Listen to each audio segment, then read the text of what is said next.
We have plenty to discuss, and you had the chance, I'm sure, to sit there and just take the match and cut it into its fine pieces. You're sitting there and you've got 19 different things to discuss when it comes to Atlanta United and the win over Lexington. Where would you like to start with your discussion when it comes to what happened in the preseason for the first time in 26? Oh God. I mean, I could play highlights and kill some time if you want and have you think about it. We can start wherever. No, I thought it was a really good win. I wasn't actually at the match on Friday live. I was at Georgia State doing. How was that, by the way? It was really awesome. For those who don't know, it's basically Women Empower, Women Excel event. It's something that Georgia State's done for 5 years now, but they have just started now actually making it like a panel type thing last year. And I was a part of the first inaugural one last year. They brought me back to moderate a couple of panels again. That was pretty fun. It was awesome. Definitely a really cool experience. Just an opportunity to, network and meet a lot of amazing women who are involved in the industry, and also help a lot of the players on the team also maybe find internships, find connections as well. But yeah, no, it was the first time ever. I've always loved Tabitha Turner, and it was my first time getting to meet her for the first time because she was one of the hosts as well for the entire day. So that was also very nice. But no, it was great. So I did unfortunately have to miss the preseason match. So I had to watch it on Saturday when we all were stuck inside and it was freezing and none of us wanted to leave our apartments or houses, homes, all of the above. So yeah. Yes. Yeah. So you end up, we were getting into it with Abe a little bit, and Abe has come up, I think, with the way to describe things offensively for Atlanta United in 2026. And it is crisscross applesauce. I think that's what you're going to be seeing with guys in their positions, not staying in their positions as you look at a graphic and sit there and go, hey, wait a minute, he's supposed to be right back. No, not necessarily the case. I mean, you saw it in the first 45. We were talking about Thomas Jakob specifically, where he's on the graphic, hey, he's right back. But then once again, as he's drifting inside and doing the inside runs with Miggy and Alexi on the right-hand side, working their way through in the attack. And you see Luke Brennan working his way from the central midfield out to the left-hand side in transition moments. So just because someone is a graphic listed in a particular position, that is not locked in place. And so you're seeing folks, where Abe is like, okay, he's on the right. No, he's on the left. He's in the center. No, he's on the left. Crisscross applesauce. That's what Abe was discussing here when it comes to looking at what Atlanta United is trying to do offensively in 2026. I think it's also, too, when you talk about especially the way the midfield functioned. Like, I think we get so caught up on, oh, well, this player has to be the number 10. This player has to be the right winger. This player has to be a right back just because they were a right back. Tomas Jakob is a perfect example because he has played a center back. He's a right back, but he also has played a 6. He's played that role a lot. And that's honestly what you kind of saw him do a lot in that game as well. But also you saw it from a player like Alexi Miranchuk. Alexi Miranchuk, we've seen play that central midfield type role and being that playmaker.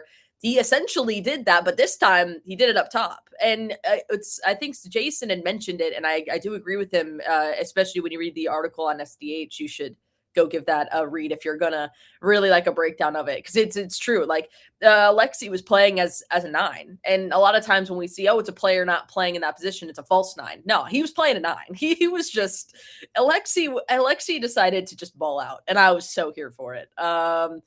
AM 59 was losing his mind. He was going crazy, and I loved it. He was doing a really good job. Miguel Amaron also played incredible too, and I think it really shows. I mean, there were a lot of discussions about Alexi and Miguel, and they're both so uniquely talented players, and we saw flashes of what they can do together last season.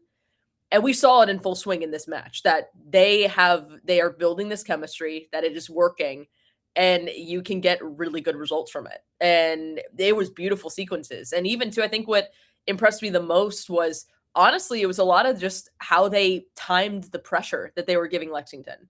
It was a lot of that very composed. It was really, really it was really good soccer IQ with, okay, when do we press? How do we go? It's not just, I'm going to run at somebody and hope that they lose the ball. It's really well timed. And it was every time they got the ball, it was let's get this forward, let's go. And it was really well timed. A lot of these players are so technical that they were able just to like boom, boom, boom, boom, boom, and then you're there in the back of the net. I mean, Luke was doing a great job too as well. Had a part in the assist for the first goal.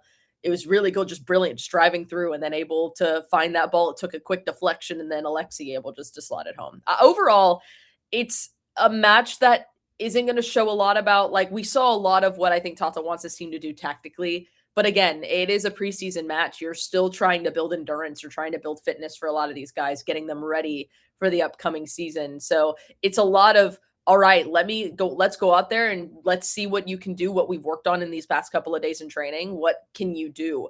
I will say, and I agree with Mike Conti when watching this too, that second group that came out, incredible. Absolutely incredible. Enzo, I've seen him within UNC Greensboro during the SoCon championship. He just decided, I'm just gonna do some back heels and we're gonna have a fun time and a whoop-de-doo, because oh my gosh, he's great. I'm very excited to see him continue wherever that is. If it's with occasionally coming up for the first team, if it's with the second team, he's gonna be a fun one to watch. I thought Matt played a really good game as well. I thought Matt did really good. Santiago, I don't even know. He's just I don't even know anymore. I feel like I've praised him so much. I feel like it's like I'm gonna do it again because it's wild. Like, he's actually insane. And then I really liked Gil. I thought Gil was incredible. I'm really excited to see Gil as well, wear the Atlanta United crest. I talked a lot, but hey, Oh, it's all good. So let's take it. Here's goal number one and how it happened. Once again, courtesy of our friends at Atlanta United. Ends up with AM59 getting on the board to make it 1-0. This is Malloy. Atlanta United wins it back. Countering now. Luke Brennan. He'll carry it into the box. Luke Brennan. And the first goal of the preseason scored by Alexei Miranchuk for Atlanta United. Miranchuk just stays with it as Brennan drives into the 18, makes something happen. It doesn't come off clean, but Brennan being aggressive on the dribble, creating this opportunity. You see it again here. Brennan cutting in, it gets deflected, and it falls to Miranchuk at the top of the six. He's going to bury that every single time. Good start to the preseason for Atlanta United. Now, getting into the idea of 9 versus false 9. Now, this is where I want you to put on your soccer hat here for a second. 9 versus false 9. Yeah. Where Alexi was more of a true 9. Yes, it was out of necessity because of no latte lot. Yes. So Alexi is, he's pushing forward in a more central fashion, but it was as more of a true 9, a false 9 being. So for those that are still trying to get the idea of 9 versus false 9, what is a false 9 as opposed to a true 9? Yeah, it's interesting, right? I think one thing, and you kind of hit on it already, one thing to note as well, like obviously Alexi playing that role as the 9, it's a short-term thing. It's something you ideally, like, it's nice to know you can do it, especially now, especially when those situations, but you were missing Latte Lath and you also were missing Sava Lobjanidze too. Those are two players that normally do fill, especially in the attack for Atlanta United. So that is it, and that is an interesting thing as well to think about too. But I think it was practical for the short-term availability issue. But I think it definitely allowed for, maybe it's like, oh, now we can do this. And he's never been described as doing a typical 9 stuff, but he wasn't purely a false 9. A false 9 is basically where the main striker is going to drop more deep into the midfield instead of staying in a higher position at the opponent's goal. And it's basically, that's kind of their role. Like, you're going to see a false 9 more or less tend to drop a lot more, which is then going to maybe allow a lot of those other players to step up. Like, you're going to see it a lot. Alexi wasn't doing that. He was doing it occasionally, but then he would be up top. Like, it's one where a false 9 is an actual, like, it's a role. It's a role that a player will play. Now, will they do it all the time? Again, no. games change all the time. You could say, hey, you're going to play as a 9, but it's going to be more of a false 9. But then as the game goes on, it's like, hey, actually, I want you up in that box. You're not going to leave the box. If that ball is coming towards the box, you're going to score. And you're like, got it, cool. But for Alexi, it was one of those things where you asked him to play that role because you needed him to. He played it very well. It gives you that extra option now. We know that Alexi can find a way to score. We know that he can do that because it's Alexi Miranchuk. He can do that. But it was the thing about it was, you know, he didn't purely play as a false 9 and vacate the central attacking channels either. He didn't do it. He did everything. And both of his 2 goals, I mean, to start, were in those classic striker positions. But at the same time, he would also drop to the midfield, and then he would help connect the passes, and he would help create those moments. He did that for Miguel's goal.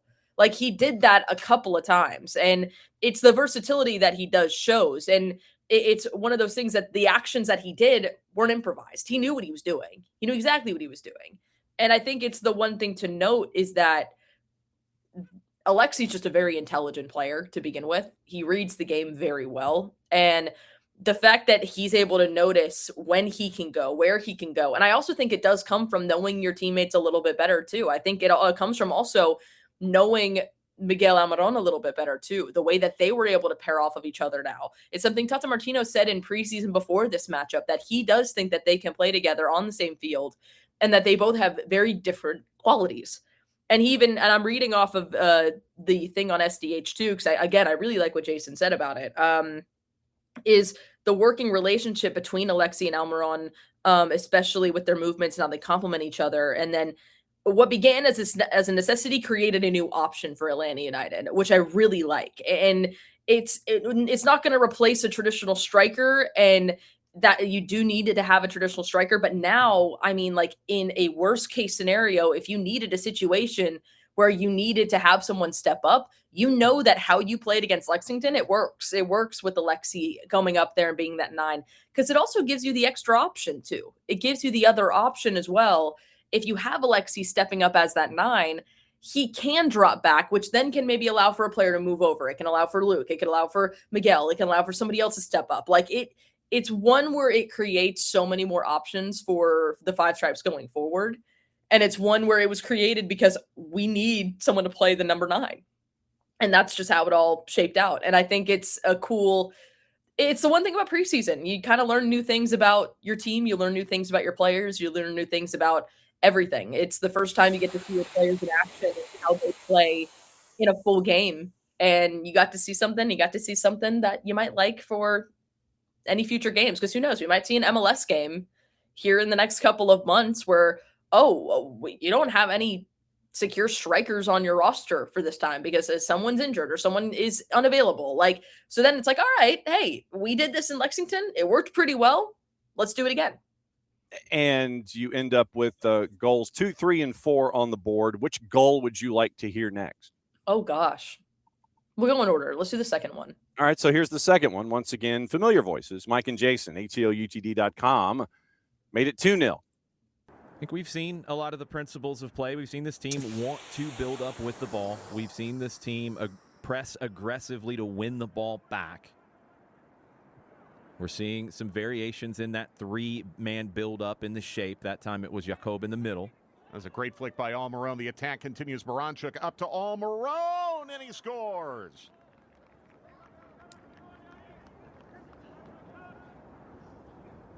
Really nicely worked team goal for Atlanta United, and they have the 2-0 lead in the 32nd minute. One of the first things Tata Martino talked about in preseason was how he believes Alexi Miranchuk and Miguel Almiron are perfectly complementary of each other as players. You see the combination here with Miranchuk so quick with the release on the pass as Miguel Almiron continues his run through. The finish from the Paraguayan beats Simle.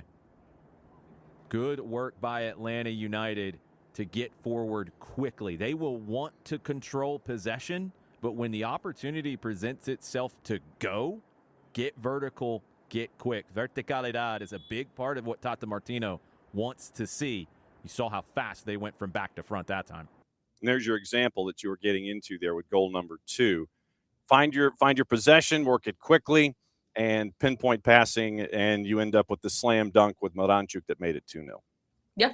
And Jason said it right. It's the one thing, especially in this game, you can never fully guess how a game's going to play out until the game has happened. And it's in those situations where sometimes you're going to be handed a ball and it's like, all right, go, take it and run. And you have the players who have the technical ability and the IQ to know, all right, we got the ball, we have the option, let's go. Like, let's ride. And that's exactly what they did. And it's going to be a big part of the way that we see this team play this season too. They will like to control possession. They want to have that control as well.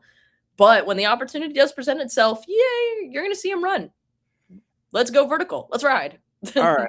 And so you did get into the second 45. You got into that lineup that was there for the second 45. So let me reemphasize once again, your starting 11s in this matchup. So it starts with Lucas Hoyos, who really wasn't challenged in the first 45 by Lexington. Hernandez, Mihai, Barakal, Amador, Jacob, Tristan, Alzate, Luke, Miggy, and Alexi. That was your first 45. Then you had 2 carryovers, but you end up with Jaden, Matt Edwards, and I'll reinforce the idea. Matt Edwards, glad to see Matt back out there after dealing with injuries last season. Stian Gregerson, please stay healthy. Barakal, DCQ, Adrian Gill, we can probably bookmark Adrian Gill. Will Riley, would probably bookmark him. Cooper Sanchez, Santi Pita, Togashi, Enzo Dovlo. You mentioned Enzo Dovlo. Toto Majub came in for Barakal. Aiden Torres came in for Matt Edwards. I think that when you look at the midfield of Gill, Riley, Sanchez, Pita, and put them wherever you wish to put them in your jigsaw puzzle, that's a handful of guys that you got some first team minutes with a couple of them. Obviously, Will gets injured, and his first team minutes, as he's having the injury treated, they go away, focusing on recovery. But you see Cooper Sanchez coming in, not afraid last season. You see Santi Pita with the 2s, and I think that Santi, with his time, I think that he grew and really is going to be creating problems in MLS Next Pro next season. What else sticks out when I mention guys like Gill and Riley and Sanchez and Santi Pita to you? Yeah, I think one thing I do love about preseason is that you do get to see a lot of these guys, that we know really well from the 2s and stepping up in those moments as well. And you get to see players that I think are trying to prove it to themselves too, especially to this new coaching staff of, hey, yeah, I can be of use. I can help you. And I think specifically for those 4 players, Enzo Dovlo is a perfect example. Obviously, he's coming in from the draft. So he's going to be stepping up and he's wanting to make an appearance. And I think in that 45, he was trying to showcase what he could do and also that he can fit into what Tata wants to do as well. And he can be someone that you can rely on in those situations. And I think he's a great player. I'm really excited to see him continue to grow. Santi Pita, I think, has taken immense strides from last season to now. I think he's only going to continue to get better and continue just to be a menace and continue to just search for 1v1s and create his own 1v1s just for the heck of it. And he's like, I'm going to do it. Why not? And he's going to get out of it. We're all going to be like, all right, cool. We're like, all right, Santi, awesome. We're like, and he's just going to continue to go because he's Santi Pita. And he's wild. No, but I think Will Riley and Cooper Sanchez are the 2 that I think I really enjoyed. I like that we got to see Will Riley wear the little bit of the captain's armband. That was really cool. And I think Will is a player that it was funny talking to Matt Edwards a little bit before with Jason on the SDH network about the homegrowns in that group. And, something that Matt said was, we do try to stick together. They had dinners on preseason. They still do them. And it's about, helping maybe some of those younger homegrowns who are coming in now, help let them get comfortable. What are some of the tips that they have for these homegrowns as well? And I think you're seeing Matt, Jay, and Will and Dominic and a lot of those other homegrowns step into that role to say, all right, let's help them. Let's get this done. They're all uniquely a part of this random group called the homegrowns that we've seen for years. These players that have grown up in the academy that have been Atlanta United their entire life. And I think what's so cool for Will is I love the way he commands the space as in the midfield as a player. I think he just has this ebb and flow about him where he's in it and he's ready to go no matter what. And he'll be thrown in any position you put him in, he's going to be ready for it. And I think he is one of those leaders. And I think it was really cool to get to see him wear the captain's armband. And then for Cooper is also a player that, in other words, because I can't say it because then we'll get the explicit warning. He doesn't give an F. He doesn't care. He says, I am going to go into a tackle and I'm just going to do it. And it's, again, something that Matt also said. This team wants to be a little nasty, have a little bit of bite. And Cooper Sanchez has that bite. He has that bite about him. He has that technical skill and the ability just to weave around defenders and weave around those players on the opposition. But he also has that oomph about him, which is really key. And it's cool to see because you see a lot of these young players. And I like seeing their personality when they're out there too. And you do see that, I think, with all those guys. And it was fun. It was honestly great. I have a Stranger Things puzzle out there right now. I was having the game on, doing a little puzzle on Saturday. I was having a great time. It was awesome. I like the bit of nasty. I want the black cat out. I want the black cat out there.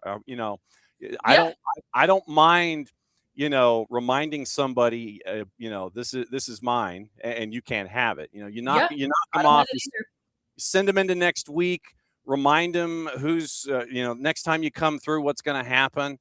Another one of the guys that I wanted to discuss with you is Toto Maju. And he comes in the second half. And last season with the Twos, Toto, to me, at times was kind of like that new Colt. And literally, he's just out there running around and he's bucking everything. And he's just out there running around in the field and he's having a fun time. And, then mom will call him back, because it's time to go into the barn. But you saw what Toto could do both as a center back and, when he decided that he wanted to engage offensively, which he had no fear in doing either. But I'm intrigued. I want to see how Toto continues to mature in that role and what Tata and the staff and Jose and the staff are looking for from him coming into this season, considering what we saw last year. I mean, there were times where it was like, trying to grab onto a comet with your bare hands and try to hang on to it, But Toto's someone I'm looking forward to see his next stages of development. I agree. And I think you're also tasking him, too, to being that veteran player with the Twos as well. Moises Tablante, as well as Patrick Weah. They're some of the returners from last season. You're expecting them to really help these younger players continue to grow and develop, while also as they're trying to continue to grow and develop, too. And I think all three of those players made incredible strides last season. I think it all also too for Moises, I think it was from the very beginning. Moises has continued just to get better and better and better. I think for Patrick and Toto, it felt a little bit like a slower start, but once they hit that point in the middle of the season, it was just whoop. It was like, let's go. Gloves are off. We're going to ride. And I think they're going to continue that into this season. For Toto specifically, I love him as a defender. I love his gameplay. I like as someone who really does focus a lot on the defenders, and I love like the defensive side of the game and that breaking that down a lot. Some of his tackles in the game against Lexington, I was like, oh my Lord, Toto, what? I was like, oh my gosh. Like I stood up at one point. I was like, oh, because something that Matt also said in that interview, it's, when you watch a game of soccer, we get so excited about a goal, but like I get so excited about a tackle. I get excited about, a block. I get excited about those elements of the game because it's finding those other things to build energy in a game. And Toto's out there he timed it so well. It's the IQ of I know where this player is going to go. You're almost like you're inside his mind. Mm-hmm. You're inside his mind being like, oh, I know where you're going to go and I'm not going to let you do that. And it was one where he timed it so well. And like he did something before he actually went in and got the tackle to knock the ball out for a throw in. He timed it well to position himself to not allow him to make the run that maybe the other player wanted to make. And then he was able to knock it out of play. Toto is a really intelligent player. I'm really excited to see him continue just to make strides. I'm also really excited to see him take on that leadership role, because one thing I do love that we did hear a lot of last season with the twos was you had players who wore the captain's armband. You had players that did do that, but it was a collective of who was really, like, I think, the captains on the team. And also, even too, I think captains and even leaders on the team. It's kind of it's a group. And I think that is going to be really interesting, especially for those three guys. I think stepping up, and I'm really excited and I'm excited to chat with all of them about it, and excited to get back to the twos. Honestly, it's going to be a ton of fun. I'm really excited about that. But no, I think Toto is a player that is he's gonna be a handful in MLS Next Pro. He's gonna be a handful, and it gets you excited too, especially again, it's these players saying, hey, we want to prove to this new coaching staff, we want to prove to everyone at the club that we can help. We can be someone that you can look to and can trust in a situation where you need us to come up and help out. It happened a couple of times last season, and it might happen a couple of times this season. You never know what's going to happen. Couple of news and notes before Bart joins us here in a couple of minutes. Adriana Savali out of Argentina yesterday, and Bolavip MD Pases Argentina. He is saying right now, we've been looking back and forth about Elias Baez in San Lorenzo. Yesterday, Savali said about lunchtime that he's waiting for the visa to travel to become a new player for Atlanta United. Total agreement, according to Savali, for him to arrive from San Lorenzo, signing a 3-year deal, options for years 4 and 5. So keep an eye out on Elias Baez coming from San Lorenzo.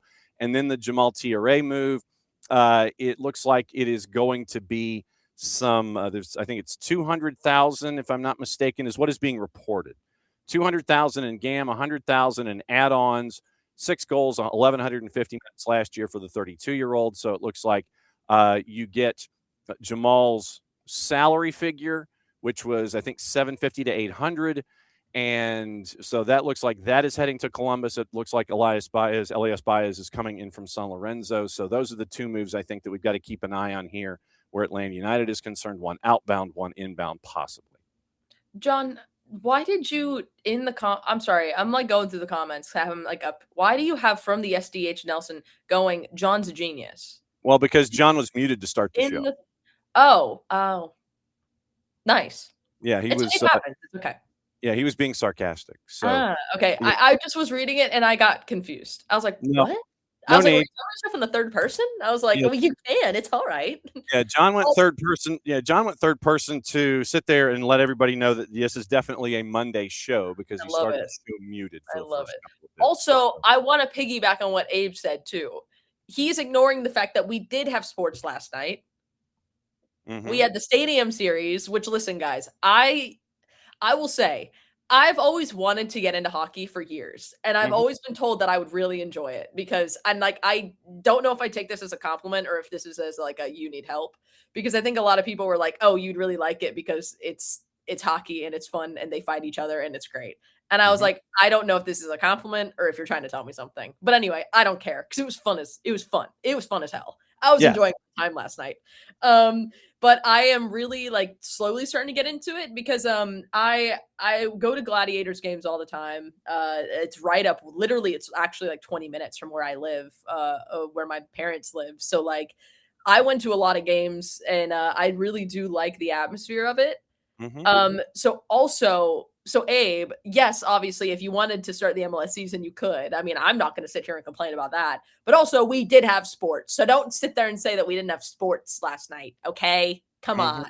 Well, and I'm also really excited for the Olympics. I realize that the Winter Olympics is this Friday as well. It starts. Yeah. Well, it actually starts Wednesday and Thursday with some other preliminary events. God, it does. You're right. So there will be a Gold Zone in this household going the entire time. I'm not watching individual events. I'm watching Gold Zone the entire time. That's pretty much how I do love the Winter Olympics. Can I say something that might get me? People might hate me for it. No, I don't think so. Go ahead. I think I prefer the Winter Olympics maybe than sometimes the Summer Olympics. Okay. I don't know. I like the energy of the Winter Olympics. It really makes me feel. I feel something. It makes me feel like I'm not dead inside, you know? Okay. This was figure skating. Don't even get me started. Don't even get me started.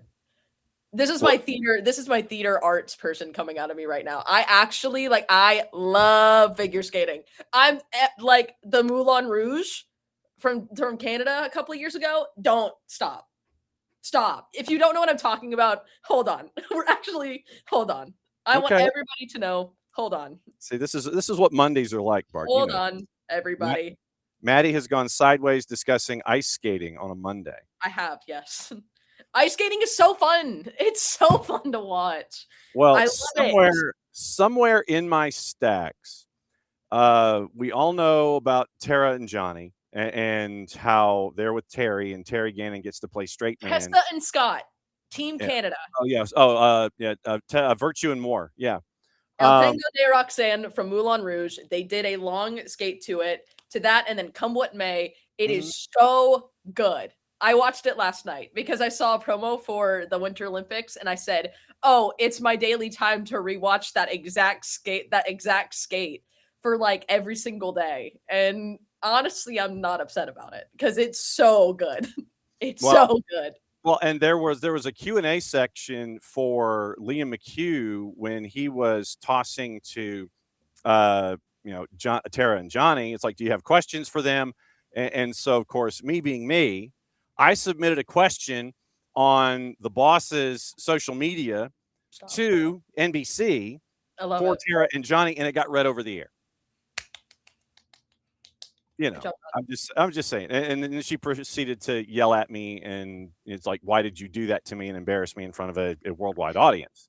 But she asked a good question, so it's okay. Well, it was like, okay, so if the two of you could do a number in figure skating, what would the song be that you guys would do the number to?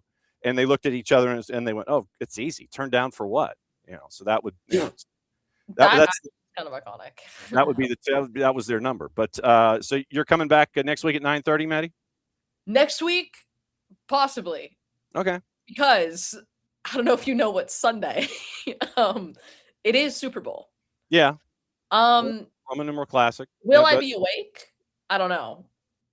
I wish that I could tell you that I will. Okay. I don't know. All right. Okay. Well, I'll let you know. I'll keep you updated. If not, I'll be here one day this week. Fine. You'll be here at 9:30 Monday, or you'll crash whenever you crash. Yes, as always, good to see you. Don't be afraid to come back in, as you know. And now it's time to catch up with Bart.